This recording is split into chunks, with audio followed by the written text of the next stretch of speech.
My true story from Tennessee. I hosted my 70th birthday party. No one showed up.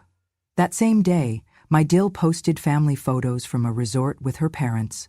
I didn't cry, I just smiled. And when they got home, I handed them the envelope that changed everything. My grandson's DNA test results. It was nearly 8 p.m. The buttercream frosting had started to sag.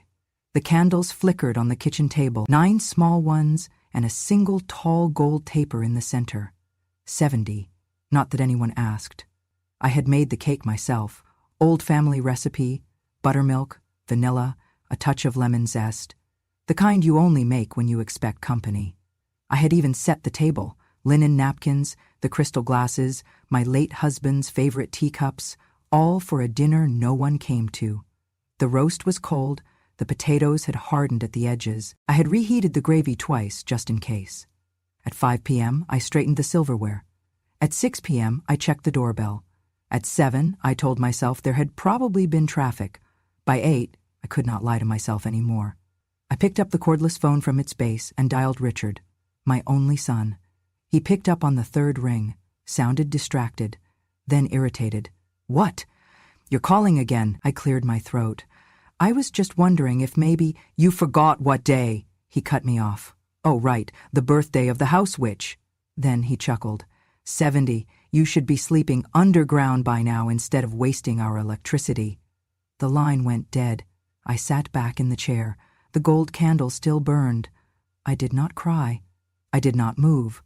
My knees ached, but I stayed where I was. I looked around the table, each place set with care, each plate empty. The silence rang louder than any insult ever could. The kitchen lights buzzed above me. I turned them off, one by one. Left the cake untouched, picked up the envelope from my handbag, the one with 2 sets of initials, and I waited. Because they were coming home from the resort tomorrow, and I was done being wallpaper.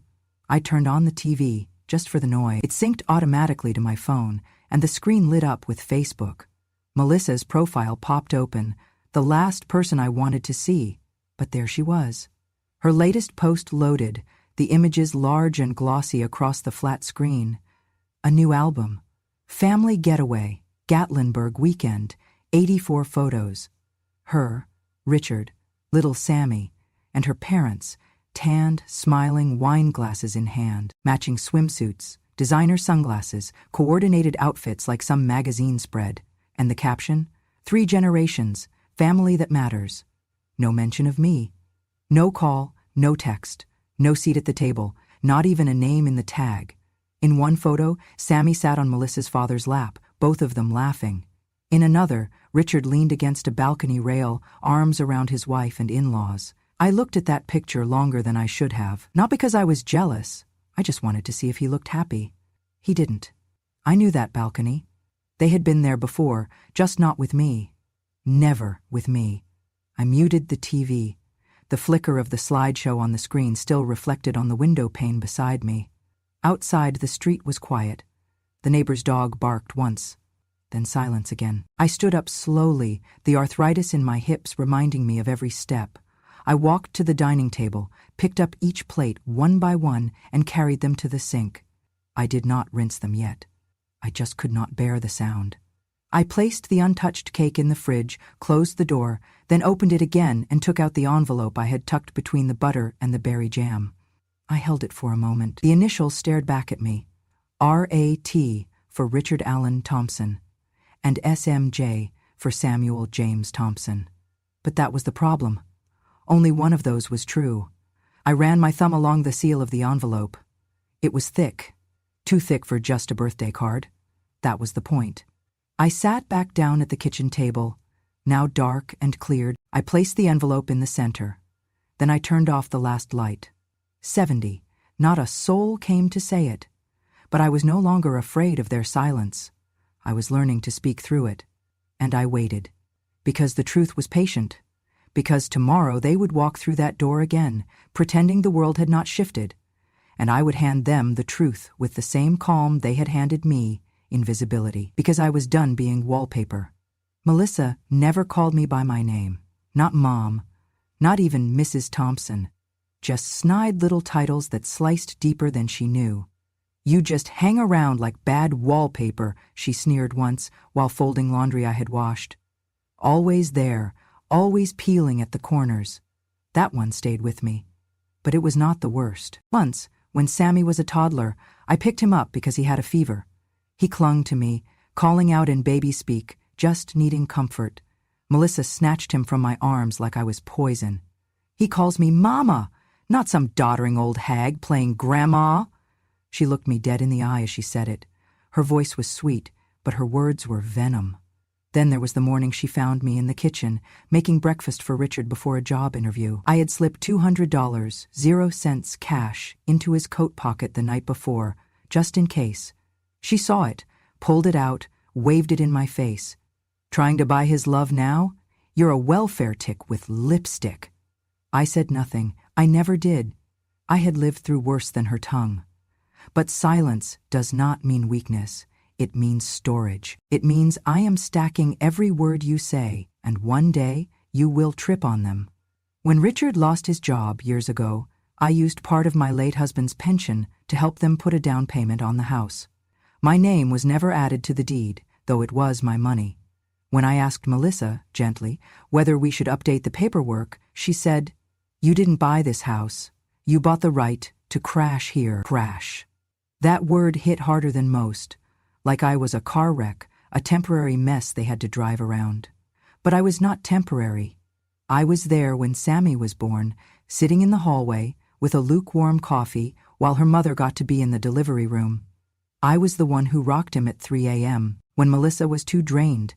I was the one who took him to urgent care when he had croup, who held him while he vomited on my blouse, who sang "You Are My Sunshine" on repeat because no one else remembered the second verse. Yet, he did not look like Richard. That thought crept in slowly, a flicker at first, then it rooted deeper. Sammy had deep-set hazel eyes. No one in our family had them. His ears were wide at the base, his skin tone warmer, with a mole on his neck that I knew was not from our bloodline. I brushed it off for a while. Children can take after distant relatives. But then came the school paperwork. Blood type, AB. Richard was O, like me. Melissa had claimed to be A. I began writing things down. Not on a computer, I did not trust those, in a spiral notebook I kept in my knitting basket.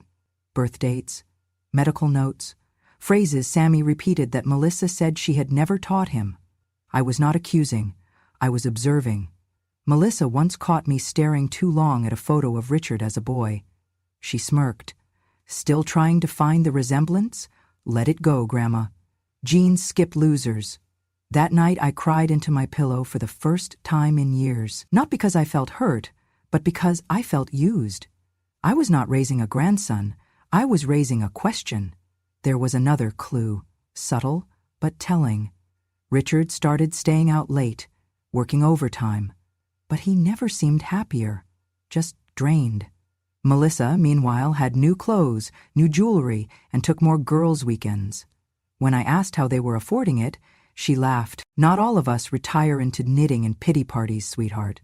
Then she walked out in heels I knew cost more than my monthly pension. Still, I kept the peace. For Sammy. Always for Sammy. Until I realized I might not even have a rightful claim to him. I had given him my lullabies, my oatmeal cookies, my stories of Tennessee winters and honeysuckle summers, and he might not even carry a drop of my blood. But even that was not what broke me. What broke me was hearing Sammy ask one day, after I braided his hair, "Grandma, why does Mommy say you used to be nicer before you got old and stupid?" That night I went to my room, locked the door, and opened the drawer where I kept my quiet plans. I began preparing for the storm, not with shouting, but with science. It was a Friday afternoon when Richard called from work. He sounded tired but grateful. "Mom, could you pick Sammy up from school today? Melissa has an appointment and I won't be home until 6. Of course, I said yes. I always did. I would walk barefoot through glass for my grandson. Or at least, the boy I had called my grandson. I arrived early, as always, picked up Sammy, gave him the apple slices he liked, and brought him home. But when I opened the front door with my spare key, something felt off. Too quiet. Sammy curled up on the couch with a book, and I headed upstairs to put away his backpack. That was when I heard the sound. Soft at first, then unmistakable. Laughter. Heavy breathing. The creak of a mattress, our master bedroom. Richard and Melissa's. I froze at the top of the stairs, my heart pounding. I told myself I was imagining things, that I had lived long enough to know better than to assume. But then I heard a voice, low, unfamiliar, male, and Melissa's giggle. My hand trembled as I pushed open the door. She did not scream right away. She gasped. Her eyes locked with mine. She was on her back, tangled in the sheets, with a man whose face I had never seen. Tattoos snaked across his chest, down one arm, disappearing under the waistband of his jeans. "Get the hell out," she screamed, scrambling for the blanket. I stood still. The man bolted into the bathroom, muttering, "You said no one would be home." Melissa jumped out of bed and lunged toward me. "Don't you dare say a word," she hissed. Her hands shoved my chest, hard. I stumbled backward into the hallway, my hip crashing into the wall. I caught myself just before I fell completely, but the pain sparked through my side like lightning. She bent over me, her face inches from mine. "Say a word, and I'll say you slipped, because you're senile. Who do you think they'll believe? Me? A mother? Or a washed-up hag who cries over forgotten birthdays?" My mouth stayed shut, but my eyes didn't blink. They recorded everything. The tattoo on the man's left shoulder, a skull with roses, the shape of Melissa's necklace, one Richard had given her, the way her voice trembled, not with shame, but with fury. Then she turned and stormed back into the bedroom. I limped downstairs, clutching the banister with both hands. Sammy was asleep on the couch. I sat beside him, heart thundering, rage and sorrow warring in my chest. But I said nothing. Not to Melissa, not to Richard, not even to the boy. That night, after they left for dinner, Melissa claiming she needed air after such a stressful week, I walked upstairs again. Not into the bedroom, but into the hallway bathroom. That was when I saw it. The hallway security camera.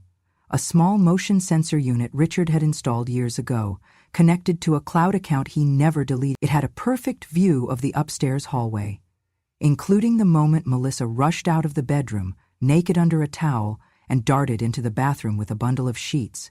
I opened the app on my tablet, logged in, and there it was. A 90-second clip. Melissa sprinting into the hall, clutching linens. The camera caught her dumping them into the bathtub, then returning a moment later with a plastic bag, what looked like a used condom inside, and spraying air freshener wildly over the bed. She did not know the camera still worked. I downloaded the footage and saved it to 2 drives, one physical, one cloud. Then I went back to the kitchen, poured myself a cup of cold tea, and stared at the calendar. Richard's birthday was next month, Sammy's the month after, and mine had just passed, uncelebrated. But I was done counting the years they forgot me. Now I would start counting evidence and patience. I waited until the house was empty. Richard had taken Sammy to the park, and Melissa was at yoga, which likely meant meeting that man again, the one with the skull tattoo and no wedding ring.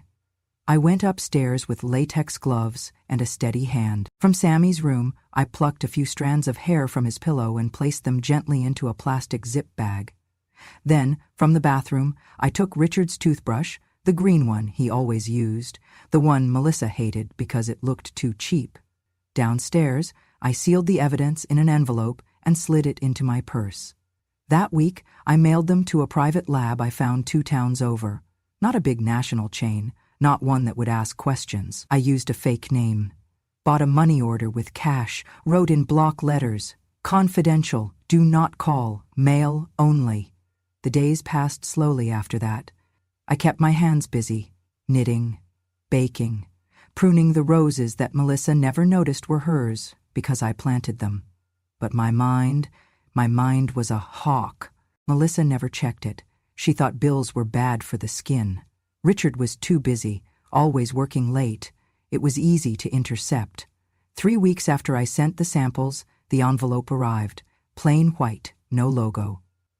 I waited until I was alone.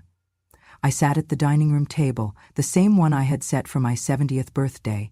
Same linen runner, same lonely candle. The letter was short, just a simple statement at the bottom of the page, printed in black ink. No biological relationship found between Sample A and Sample B. I read it again, then a third time. My hands trembled, not with shock, but confirmation, a strange kind of relief, like a door that had been creaking for years had finally shut. I did not cry. Not because I was strong, but because I was tired of being surprised by betrayal. Sammy was not Richard's child. That meant Melissa had lied. Not once, not by accident, but for years. She had stolen more than trust. She had rewritten my son's future. And mine, with a smile. I printed 2 copies of the report. One I tucked away in a locked drawer beneath my birth certificate and Richard's military flag. The other I folded into a thick ivory envelope, sealed it with a wax stamp I had not used since my husband's funeral, and wrote in black ink, "Only open if they forget." Then I placed it in my handbag, and I waited, because forgetting was something they were very good at. The sound of the garage door creaked open just past noon on Sunday. I was sitting in the same chair I had waited in 3 weeks earlier, the same lace tablecloth still spread, though the birthday cake had long since gone stale. The door burst open. Melissa walked in first, sunglasses perched high like a crown, a fresh tan coloring her skin. Behind her was Richard, lugging a suitcase. Sammy stumbled in last, dragging a stuffed bear with new resort tags. Melissa tossed her beach bag on the floor, then glanced at me with a smirk. "Oh, you're here?" she said, her tone syrupy. "Hope your party for one wasn't too depressing. I saw this adorable ad for senior socials at the rec center. You should look into it." I did not respond. I rose slowly, went to the hallway side table, and retrieved the envelope. "Richard," I said, holding it out, "please open this." He looked puzzled, then annoyed. "Now? What is it, another guilt trip?" "Just open it," I said again, my voice steady. "It is not for guilt, it is for clarity." He took the envelope and tore it at the top. Melissa stepped forward, suddenly alert. "Wait, what is that?" she asked, reaching for it. Richard pulled back. His eyes skimmed the first few lines. "This says, he's not my son?" Melissa lunged. "You had no right!" she screamed, trying to snatch the paper from his hand. He held firm. Melissa's hands clawed at the air. "You went behind my back. You're just a bitter old woman with too much time." I looked at her, not with anger, not even with pity, just with the weariness of knowing too much. "I had every right," I said calmly. "I changed his diapers when you would not get up. I rocked him through fever nights. I sang him to sleep. I raised your boy like he was mine, and I carried the truth alone because I did not want to humiliate my son." Richard's face turned pale. His hands dropped to his sides. The letter slipped and landed on the floor like a confession. Melissa spun around to face him. "Richard? She's twisting everything. She's lying. That test, anyone could fake it." But Richard did not look at her. He looked at me. His voice cracked. "Mom, how long have you known?" "Since 3 weeks ago," I replied. "But I have known something was wrong for far longer. His blood type, his eyes, his laugh. It was never yours." "I cannot believe this," he whispered. Melissa's face contorted. "You're going to believe her? After everything I've given you? You think I cheated? That I would just, what, get pregnant and pretend?" "You just admitted it," I said, still calm. "And you did more than pretend. You lived a lie, and you dragged my son into it. You dragged Sammy into it." Melissa turned to me like a viper. "You just want to tear this family apart because you're jealous, because no one celebrated your stupid birthday," Richard interrupted her. "Enough, Melissa." His voice was low, firm. "You lied to me for 7 years, and you made her feel like garbage while doing it?" Melissa scoffed. "She is garbage. You would be nowhere if I hadn't pushed you. She is my mother," Richard snapped, "and I let you treat her like furniture. No, like a ghost." There was silence. Even Sammy, too young to understand, seemed to feel the shift in the air. Melissa turned to storm off, but I said one final thing. "You threatened me once, Melissa, told me no one would believe the word of an old woman." I stepped forward, but I believed myself. And now he does too. Melissa turned at the door, her face red and trembling. "This isn't over," she hissed. "You're right," I replied. "It is just beginning." And Richard picked up the phone. Richard made the call while still holding the envelope. His hands were shaking, but his voice was sure. I had not seen him this clear-headed in years. He gave the dispatcher our address, his name, and said calmly, "I need to report fraud. And I have evidence." While we waited, I opened the small metal lockbox I kept hidden in the back of my bedroom closet. Inside were not just the DNA results, but a thumb drive, a printed timeline, and 2 affidavits, one from my doctor verifying the bruising and swelling on my knee from the fall, and another from the urgent care physician who had stitched the gash on my palm after I broke my fall that Friday. There were also camera clips, Melissa in full view, wiping down the bedsheets with bleach, another of her tossing something, later recovered as a condom, into the guest bathroom trash. A third, from the hallway, showing her stepping over me, pausing just long enough to whisper, "Senile old bat," before slamming the bedroom door. I handed it all to Richard in a sealed manila envelope, his fingers curled around it like it weighed 100 pounds. An hour later, the police arrived. 2 officers. Calm, courteous. Melissa had locked herself in the upstairs bathroom. They gave her a choice: come down peacefully, or they'd come get her. She came down. In her resort romper and hotel slippers, sunglasses still perched atop her head like a mask of denial. "You're making a mistake," she said. "I'm a mother. I have rights." The officer glanced at the file Richard had handed him. "You, also, have a forged birth certificate, 2 insurance claims under false paternity, and over $18,000, 0 cents of taxpayer-backed benefits, in a private account under a fake LLC. You'll need to explain that." Melissa turned to Richard, her eyes wide, panicked now. "You believe her over me?" "I believe the evidence," he said, his voice hollow. "And I believe my mother," he added. Then quieter. "Finally." They cuffed her gently, gave her a jacket to cover up. As she passed me on the way to the cruiser, she hissed, "You've ruined everything." I met her eyes. "No, I revealed it." The front door closed behind them with a thud that felt like closure. Richard sat down on the bottom stair, his shoulders heavy. I sat beside him. He leaned his head against mine. "I was blind," he whispered. "I almost let her destroy you." I put my hand on his. "You were lied to. That is not the same." He shook his head. "I should have seen it. The way she spoke to you. The way she kept you out of everything. I thought it was stress. I thought you two just didn't get along. She made sure of that," I said. "But it does not matter now." He turned to me. "I'm sorry I laughed at your birthday. I'll never forgive myself for that." "You do not need to," I said. "You came back to me. That is enough." The investigation moved quickly. Melissa had created a shell identity for Sammy's paternity, filing paperwork listing Richard as the father, despite knowing the timeline did not match. She used this false documentation to claim family medical insurance, tax benefits, and supplemental child care stipends during Richard's years of unemployment. The total came to over $18,000, 0 cents. When confronted, she confessed, not out of remorse, but strategy. Her lawyer tried to argue for a reduced sentence on grounds of postpartum instability. It did not work. Richard filed for divorce. Full custody of Sammy was awarded to the biological father, who, surprisingly, turned out to be a man Melissa had also deceived. He showed up in court with tears in his eyes, holding a small stuffed animal from the last time he had seen his son. He thanked me. "You saved my boy from growing up in a lie," he said. I nodded. I had saved more than that.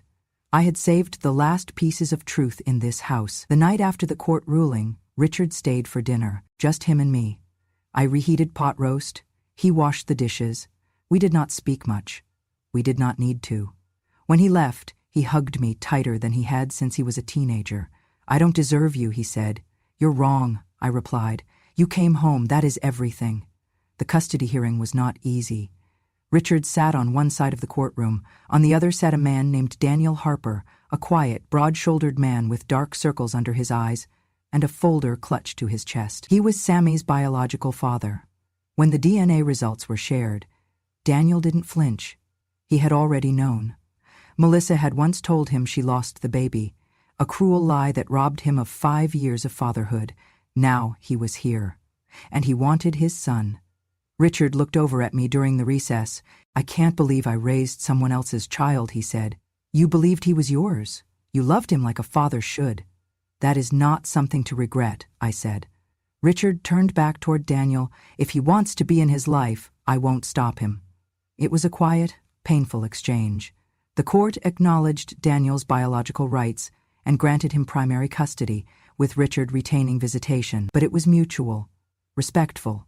No screaming, no resentment. Just two men trying to do right by a child who had been lied to by the only woman he called Mama.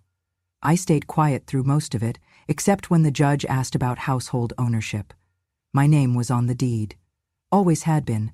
Melissa once claimed I was just renting a room by guilt, but the paperwork said otherwise. When we bought the home in 2001, I had contributed a large portion from my husband's life insurance.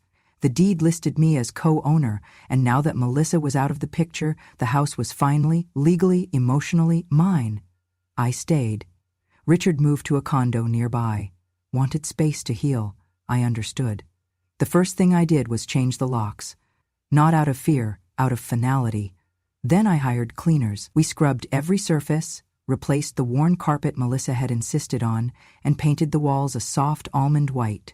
I took down every photo that featured lies and hung new ones. My husband in uniform.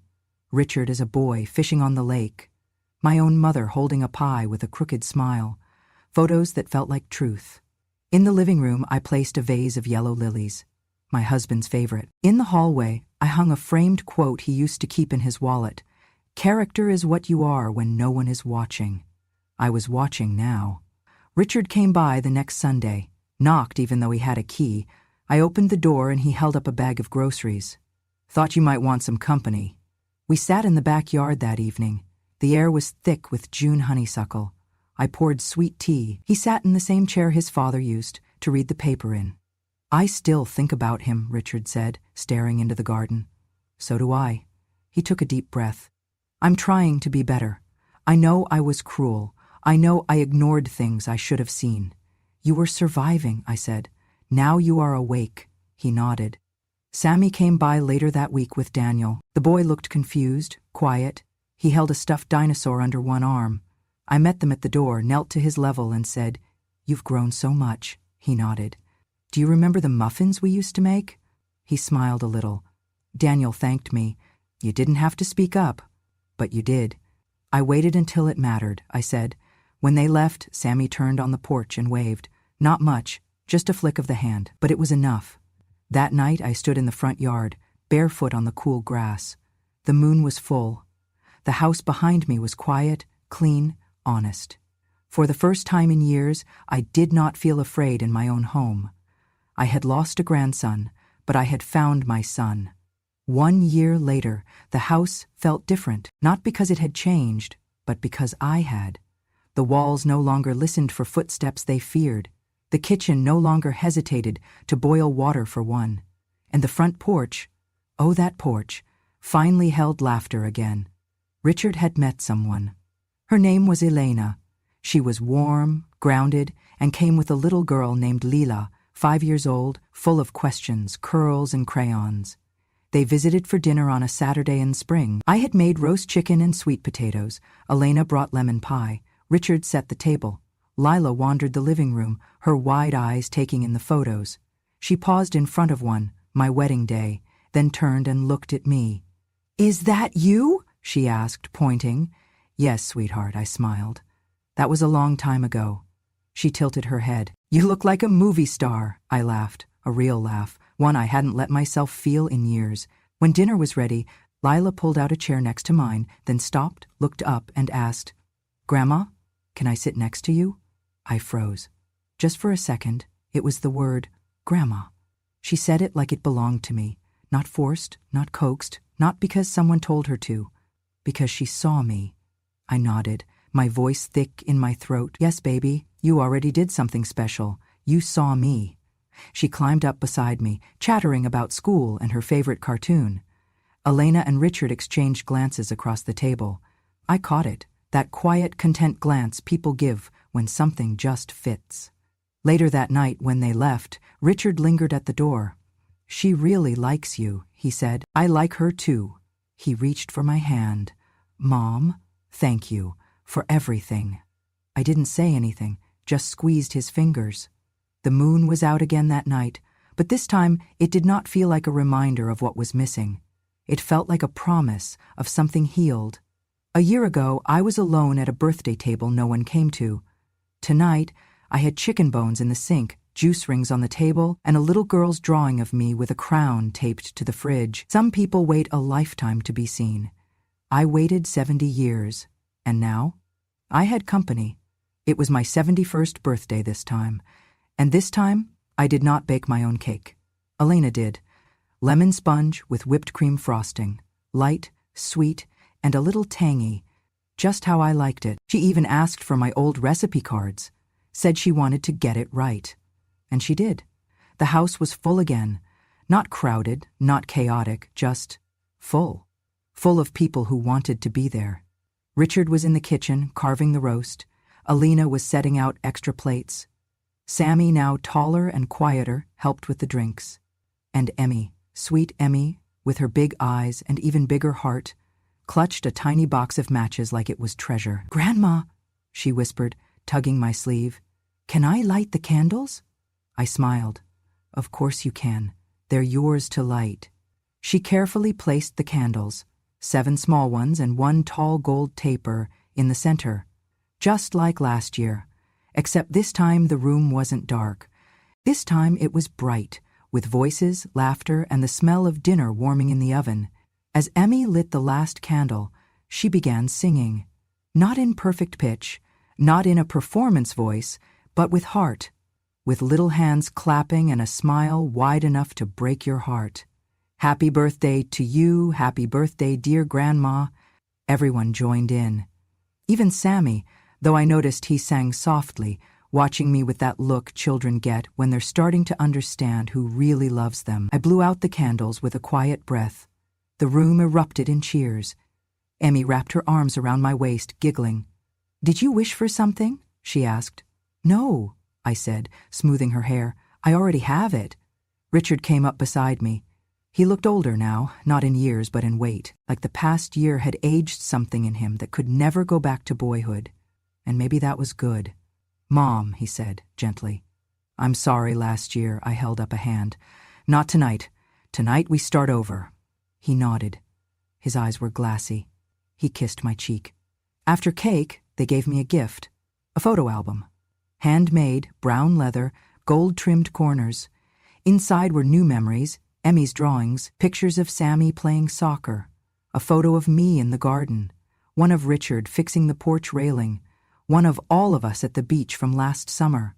And the last page, it held a single line in Elena's handwriting. "This family sees you, always." I closed the book and held it to my chest. Years ago, I would have given anything for a night like this. I would have traded all my silence, all my waiting, just for a moment of being seen, truly seen. But I suppose life doesn't give you things when you want them. It gives them when you are finally ready to receive them. As the evening wound down, Emmy curled up beside me on the couch, her head resting against my shoulder. "Grandma," she said, "do people get second chances?" I looked down at her, this little light who had entered my life with no warning and no demands, just love. "Yes, sweetheart, they do, if they choose to." She thought about that for a long while, then whispered, "I'm glad you got yours." I kissed her forehead. "So am I." The house quieted as the night wore on. Dishes clinked in the sink. Sammy and Richard debated which movie to put on. Elena brought me tea in my husband's old cup, the one she had polished just for tonight. And me? I sat there, wrapped in a blanket that smelled faintly of lavender and lemon cake, with a heart full of something I hadn't had in years. Peace. Not revenge, not triumph, just peace. The kind that comes after the truth has been told and heard. The kind that settles into your bones and whispers, "You were never wrong to love." Because I did love, even when they forgot me. Even when they erased me from their photos and their plans. Even when I was just wallpaper. But tonight, I was more than a wallflower. I was the center of the room. I was a grandmother, seen, cherished, and finally celebrated. And that was the only wish I had ever made, and it came true, with 1 gold candle still glowing. They left me with the cake and candles, but I lit the truth, and when they brought lies to my table, I served them justice. Subscribe for more Grandma True stories, because silence may be golden, but wisdom, that speaks loud.